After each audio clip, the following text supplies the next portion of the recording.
Okay, so this is the Spawn Classics Series 34 Manga Spawn. Like the poacher figure that I just recently did a video of, all of the Spawn Classics were originally released in different series, and these are re-sculpted, slight redesigns of the original figures, which were quite popular ones apparently. So I've already done the poacher. This is the Manga Spawn one. I haven't got the Wings of Redemption Spawn or the Pirate Spawn to review at the moment, but it's possible I could pick them up at some point. And you've also got like the picture of the prototype figure, which has a slightly more shiny paint scheme to it than what we ended up with the actual release. Although it doesn't look too bad on camera, it's not as shiny in person. It has more of a flat look to it, or a satin type sheen. Details on it, quite nice. I mean, this is a manga spawn, so it's the spawn character in the form of a manga character. So you've got the similar symbols and themes and things like that, like the green eyes and the skull and the little Spawn logo and things like that that sort of run over, and the feet as well. The feet are obviously quite Spawn like, except usually only has like the one boot like that and then one normal leg, so they've tried to make it a bit different by giving it a slightly different colour scheme for each leg.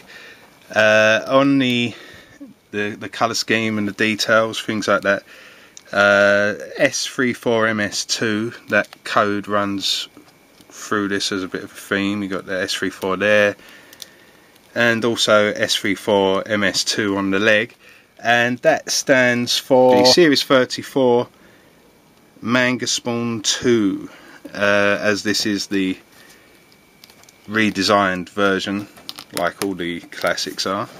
The articulation of the figure, it moves at the shoulders, it bends at the upper arm, or moves at the upper arm, twists at the wrist, no elbow movement. The arms are quite prone to falling off these days, but yeah, no bend at the elbow. It's got torso, slight movement on the right hip, not as much on the left, and then knee articulation. So a bit more points of articulation than the poacher figure. Yeah, because his feet are so flat, really the most you can do is a pose like this.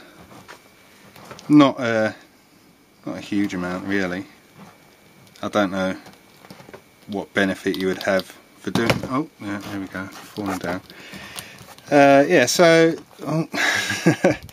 so yeah, similar to the poacher, the legs are kind of useless, but I've had this sitting on a shelf for a couple of years now, and he really doesn't do much more than stand like that, which is quite a surprise that the arms have become so delicate that they can fall off so easy, because I haven't really done anything with it.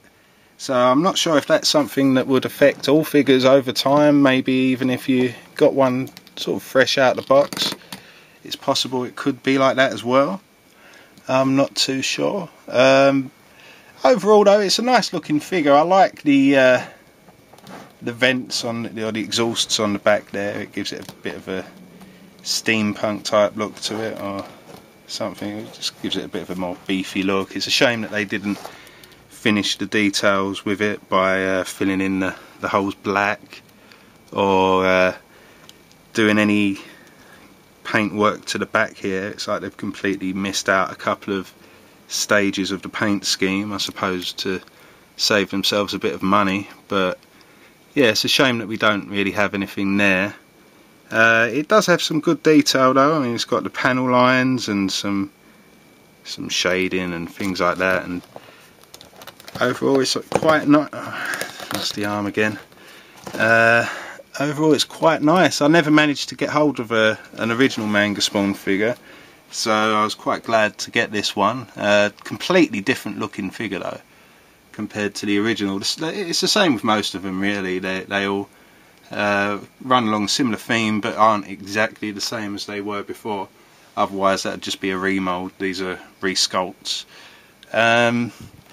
So yeah, I mean it's got good detail considering these arms come off so easily. I'll just take that off. Yeah, I mean there's good detail there. It's not brought out very well with the paint. It's just a flat black paint finish to it, but it's good. I think they actually glued the shoulder pads on a little bit too far back. It looks like, from what you can see there, I mean there's actually a little bit of detail on here that I missed as well, a little bit of piping and wires and things like that in there as well. When you have the arms just going down like that, the shoulders seem to have a weird line to them. It looks more like they should have been a bit more like this, but then the arms are quite far back. It's quite an exaggerated pose, sort of a thing like that, and it might not look too bad on camera, but it looks quite weird in person, so they're kind of better off. And this torso is so loose. They're sort of better off like this, but then they do seem to sit a bit weird. I don't know, maybe that's just me. It does look a little bit different to the picture though. In the picture they seem to look more level. That's the prototype image though. Like here, there's definitely a slope back. So I'm not sure if they've glued them in the wrong places or they've got the shoulders mixed up a bit or something. I don't know. But it's a shame, because it could have been a bit of a nicer figure if they'd have made it so you could do it in more poses instead of just constantly, well, this isn't helping, but it's always got its arms back, which I don't know.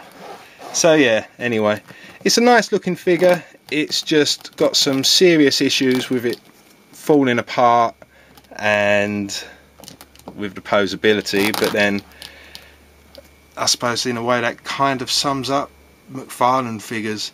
Still a fan of them. I'd like to see a lot more, but we've already had a lot anyway, but I'd like to see a lot more newer ones with newer technology and things. They should be able to create more interesting and better articulated figures.